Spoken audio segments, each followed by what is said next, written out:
Welcome back to the American Family Survival Network. I'm your host, Jeffrey Snipes. This is part 2 of Comey and Loretta Lynch should be impeached for whitewashing Clinton's crimes. This was written by Sidney Powell, and Sidney worked in the Department of Justice for 10 years in 3 federal districts under 9 United States attorneys from both political parties. She was lead counsel in more than 500 federal appeals. She's the author of License to Lie, Exposing Corruption in the Department of Justice, a legal thriller that tells the inside story of high-profile prosecutions. And this was brought to us through Judicial Watch. So where we left off, Clinton may have only wanted one device, but the truth is that she had 13 personal mobile devices that were lost, discarded, or destroyed. Reporter Cheryl Atkinson has an excellent timeline of irrefutable, no-spin facts derived from the part of the FBI's file that has been made public. The timeline of events alone is damning.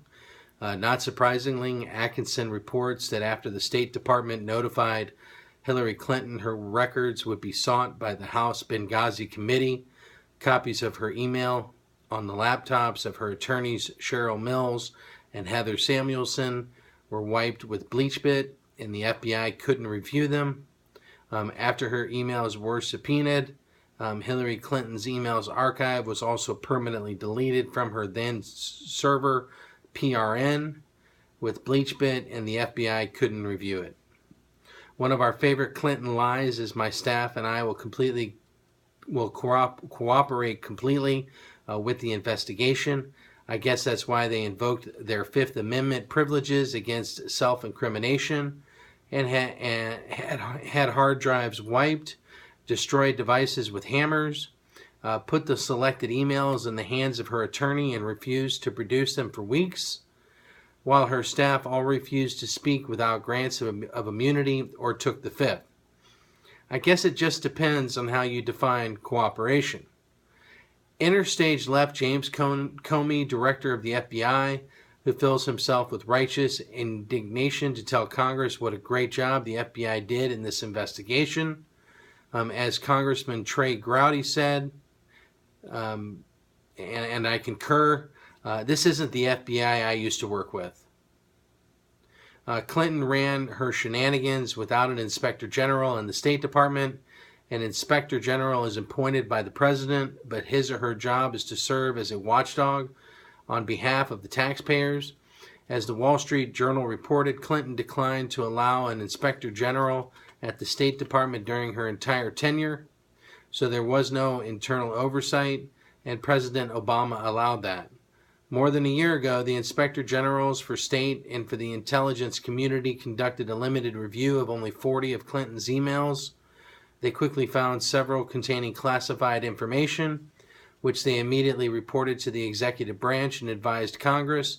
They wrote, "This classified information should never have been transmitted via an unclassified personnel system."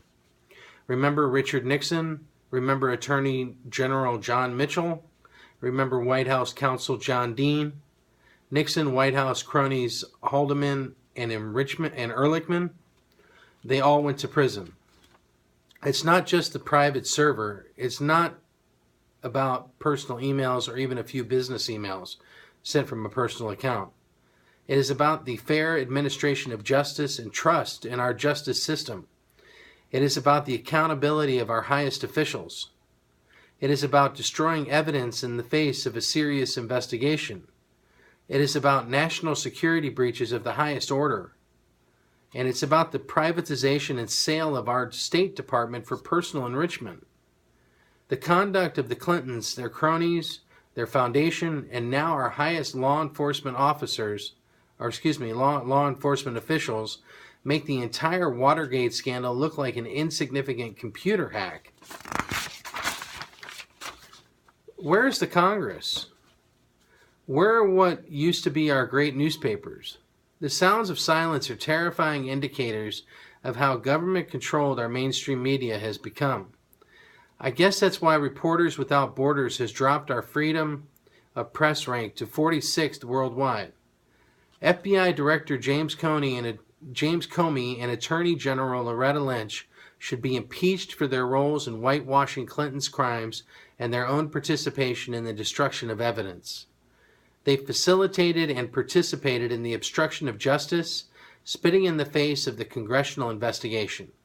Congress should be able to name a special prosecutor when the Attorney General has a clear conflict, such as meeting secretly with Bill Clinton during the investigation and receiving a promise of continuing as Attorney General if Hillary is elected president. The timeline of events and their conduct reek of corruption. Stay tuned. Clinton's answers under oath to D.C. District Judge Emmett G. Sullivan are due October 13th. Remember, he's the judge who appointed a special prosecutor to investigate the Department of Justice following the Bush administration's corrupted prosecution of former Alaska Senator Ted Stevens. And it was John Sirica, combined with what was then the Great Washington Post, who exposed the Nixon corruption. With more and more government intrusion in every aspect of our individual businesses and lives, we are quickly losing the land of the free, and we now must wonder if any of the brave are home. Who has the chutzpah to stand up to the Clintons? Where are the real Americans?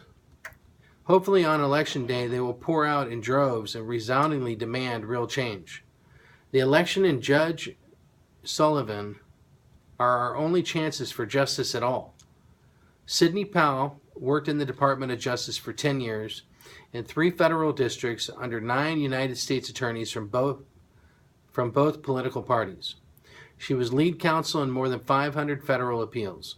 She's the author of License to Lie, Exposing Corruption in the Department of Justice, a legal thriller that tells the inside story of high-profile prosecutions.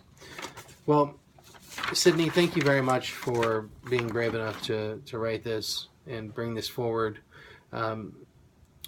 It's going to take everyday Americans like myself and all of you that are watching this to stand up and demand that this situation receives the justice that it deserves.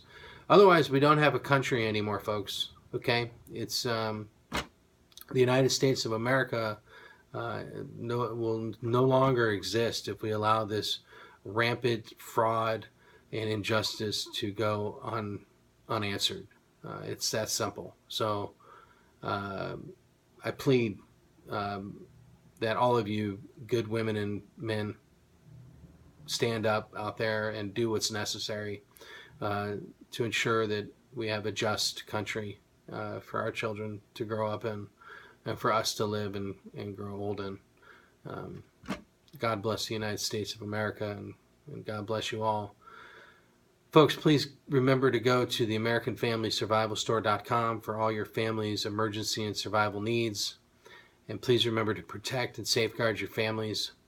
Fear not, and God bless. Thank you so much. Have a great day.